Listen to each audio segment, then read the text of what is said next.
the Sacramento Kings are in a difficult spot as they have numerous big contracts, no real direction of where they're supposed to be heading, and after following a fantastic season where they won the Pacific just a couple years ago, have fallen short of making the playoffs in back-to-back seasons. So it's clear that with some major trades over the last offseason and a new head coach, that some things could really be shaken up in Sacramento. So we're going to be diving and looking at the Sacramento Kings off-season breakdown, looking at players that I think they could trade, players that I think that they could bring back in free agency. And unfortunately for the Sacramento Kings, they don't have a first-round pick, so no one that they can draft. But maybe they could trade for one. We'll get into that in a little bit. But if you are a fan of the Sacramento Kings, let me know your thoughts down below in the comment section. Do you agree with my takes? Do you disagree with my takes? And what direction would you like to see the Sacramento Kings heading into this off-season? If you do enjoy the content and you like these types of videos, we have a plethora of other off-season breakdowns going down the list, looking at some teams that have been in the lottery. So if you want to check those out, definitely circle back and go watch those. Without further ado, let's dive in and let's break down the Sacramento Kings. So like I said, we're going to be describing the Sacramento Kings, a team that's kind of middling in this Western Conference. We want to look at last season, finished 9th after making a big splash at the trade deadline, trading away their franchise player in De'Aaron Fox, who they kept over Tyrese Haliburton, who's in the NBA Finals with the Indiana Pacers this season, over to the San Antonio Spurs in return for Zach LaVine and a bunch of other filler contracts in a 3-team deal with the San Antonio Spurs and Chicago Bulls. Now, for Sacramento, that ultimately didn't really get them anywhere. Finished 40-42 on the season, and you could see that at 40-42, you're like, oh, well, maybe they should have had a lottery pick, right? They didn't make the playoffs. That makes sense. Nope. Sacramento didn't have a lottery pick. Sacramento had no first-round pick, like I said earlier on. And the reason why they don't have a first-round pick is because Atlanta has their first-round pick at pick 13. If you do not know, in the trade revolving around the Kevin Huerter and the Atlanta Hawks, the Atlanta Hawks sent over, or the Kings sent, or Hawks sent over Kevin Huerter, and the Kings sent over a pick, and that pick then fell to the Hawks because the Kings did not qualify to get into the playoffs to get that pick back. The protections did fall. It did go to Atlanta. And Atlanta ultimately didn't have a first-round pick because San Antonio owned theirs from the DeJounte Murray trade. So Atlanta lucked into a first-round lottery pick, all due to the fact that Sacramento fell out of the playoffs. And for Sacramento, this is not great. Like I mentioned, they have a lot of big contracts. Zach LaVine, Domantas Sabonis, even DeMar DeRozan, who's a little bit older in his age. And they're sitting underneath the tax threshold, so they have money to bring some of these guys back. But look at that list of free agents, man. A lot of players. And you look at this team's structure and build, it's a little wonky, right? You look at the guys that are on this team, how they kind of come together. Zach LaVine and DeMar DeRozan again on the Sacramento Kings. It didn't work on the Bulls. Why did the Kings trade for it? No real point guard as Domantas Sabonis hammered down again. We're going to break down all of that in a little bit, but ultimately, team construction, not the greatest. Direction of the team, not the greatest. And ultimately, it is a troubling time, I think, for Sacramento Kings fans as they try to really identify what they want to do. They're just bringing in a new head coach, Doug Christie, so it's going to be a new vision, new kind of direction, I believe, for this Sacramento Kings team, and we'll have to see how that really transpires on the trade market. So let's look at some key players that I think that could potentially be traded from the Sacramento Kings coming this offseason. So when discussing the Sacramento Kings, I feel like the first player that we have to discuss and look at is Domantas Sabonis. He's obviously their franchise player now, as if they just traded away De'Aaron Fox, and they traded away that guy that I mentioned earlier, Tyrese Haliburton, to acquire him, and now obviously Tyrese Haliburton is in the NBA Finals. So a little bit of a questioning move from Sacramento in their past, but Domantas Sabonis is expected to have meetings with the Sacramento Kings front office to decide his future with this team. And like I mentioned, he instrumented at the end of the season. They need a point guard. They need someone that can work well with him. And Sacramento did not go out and do that. And I don't necessarily see there a big pathway for them to do so out on the trade market anyway. One that even really complements Domantas Sabonis to his best ability. So in my eyes, I personally do think that the Sacramento Kings will potentially look elsewhere with a Sabonis contract. Now, I'm not going to say it's a guarantee. I would expect other players on this team to be looked at as more tradable assets, and we'll get into them in a little bit. But if Sacramento does go for the full strip down, full rebuild, or if Sabonis is put out there on the market or even not at the market and they are wowed with an offer for him, I could see this franchise changing that direction and really stripping it down and going towards the bottom. But ultimately, I do think that I'm leaning more likely that Sabonis will be on this team unless Sacramento is wowed with an offer, which takes a lot if you don't Sacramento front office. Now, this is a player that I do think has a little bit more commonality of getting traded and maybe might even not be easier, but makes more sense for Sacramento, and that's DeMar DeRozan.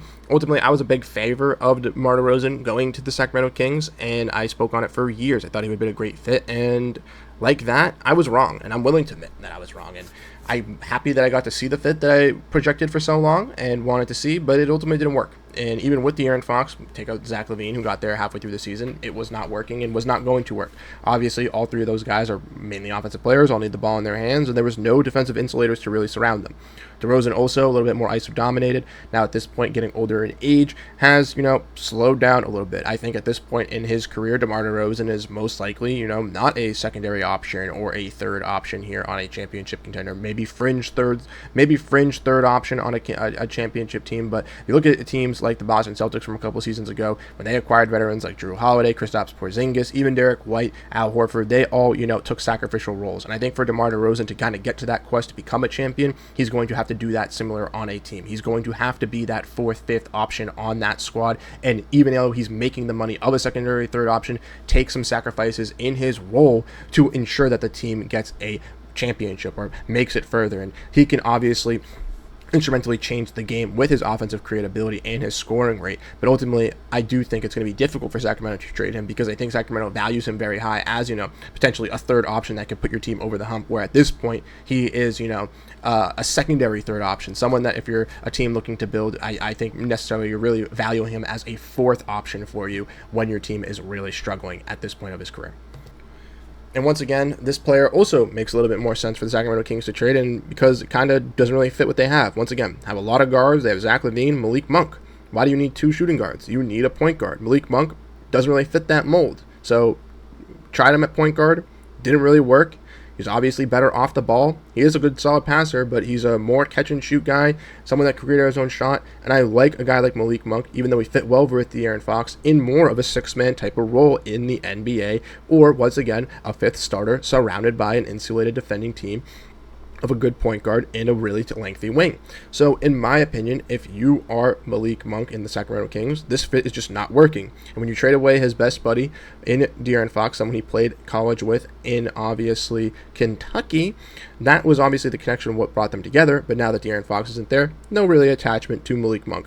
Look to use Monk on the trade market. Once again, I believe he's $18 million, very tradable contract, has been in 6 Man of the Year races for the past couple of seasons, can clearly provide you offensive versatility as a volume shooter and scorer. There are going to be so many teams that are looking for a guy like Malik Monk to really help them over the top. I think a team that fits perfectly like this is a team like Orlando. We know Orlando has needed that shooting, has needed that scoring, and a guy like I don't know what type of trade you could do, but a guy like Malik Monk can slot in alongside Jalen Suggs. If they keep KCP, can obviously play off the bench as that six-man score role. If they look to get off Cole Anthony, that is a piece where he fits perfectly. And I think not just Orlando, but a lot of other teams are going to be calling for Malik Monk. I would not be shocked if he is the first domino moved from the Sacramento Kings team this offseason.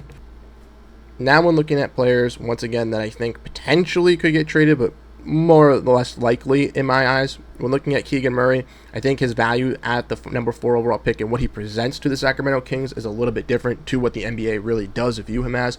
Obviously, he's been playing out of position. If you talk to Sacramento Kings fans, if you follow Sacramento Kings fans, Keegan Murray's been playing the 4 his entire career in Sacramento. He's traditionally a 3 and should be playing the 3, and he could be a perfect 3-and-D wing if you had that complementary 4 rebounder and that size alongside with him. The problem is, Sacramento doesn't have that. They try to use it with Sabonis, obviously running them at the 5. They don't have that insulating 4, that extra big body. This is a major concern for Sacramento. So, in my honest opinion, I do think a guy like Keegan Murray should stay in Sacramento. They should not put him on the trade market, and I don't think they will put him on the trade market, as I think he can still grow and be a quality player. Maybe not, once again, a top 2, top 3 star, but a great quality starter for you if you are pushing for that championship or pushing for a fun playoff spot as a 3-and-D wing. But I do think out on the market, a plethora of teams would be interested in a guy in Keegan Murray if he did become available. And I think this is one of the players similar to Sabonis, where if you are the Kings and if you are looking for a reset, these are the guys you're looking to off-haul to really get the main package. But you could also argue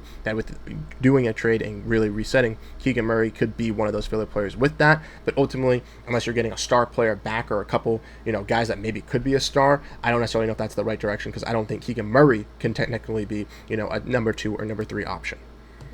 Once again, talking about a player that they traded for at the trade deadline, Zach LaVine. Don't think he's going to be traded on an albatross of a contract, $50 million, continuing to ascend. And Sacramento really bit for the bait here. Chicago was looking to get off that contract. Now Chicago is off that for the books, and Sacramento traded for this contract. You want to know why?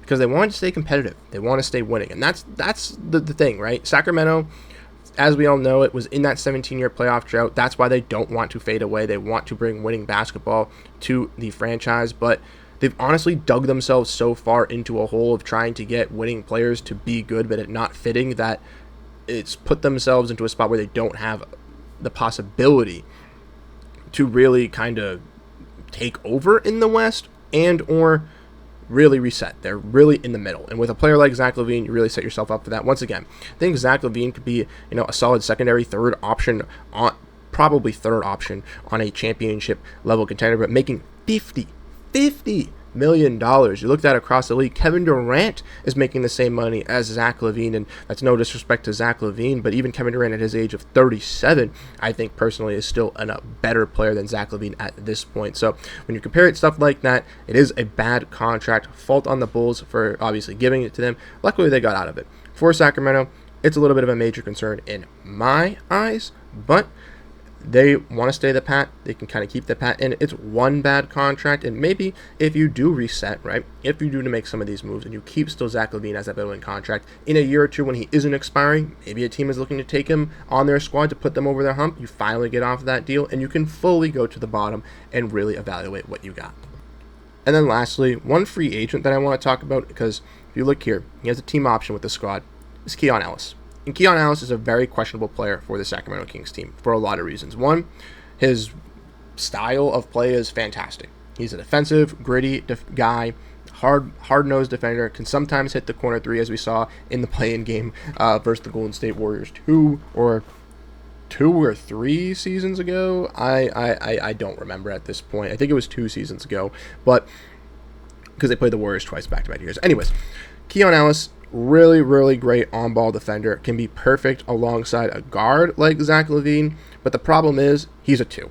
He doesn't have the playmaking skills to be a 1, and Sacramento has tried to run that multiple times, and it hasn't worked. And he never really got to pan out to his full development because he was behind, once again, a big lineup with a bunch of guards. De'Aaron Fox was over there. Now Zach LaVine is there. There have been players that haven't been able to fully let him reach his potential. Now, Keon Ellis, I think, could be a fine starter and one of those, maybe underlying defenders that could really rise up the ranks if he was put on a team where he could seemingly just fit in like a glove. But with Sacramento, I don't really see that. Now, if there was a way, right, to get off some of these contracts, bring in an offensive point guard and put Keon Ellis around him at the 2 position and having that playmaker with Sabonis, then yes, 100% keep Keon Ellis, bring him back. But I don't necessarily see that for the Kings. So in my honest opinion, I don't think that they should, but ultimately he is the best value and it's on a team option, right? So with the team option, it's obviously up to the Kings to decide, and they can bring him back on the contract that he's already on. So for the Kings, I think it's a no-brainer to bring him back on that value deal, maybe extend him. And then once you get closer to the deadline, if he does start to rise and you see that clearly the fit with Ellis and LaVine isn't working, that's when you look to move off of him to then get a bigger contract. So I'm going to change my mind.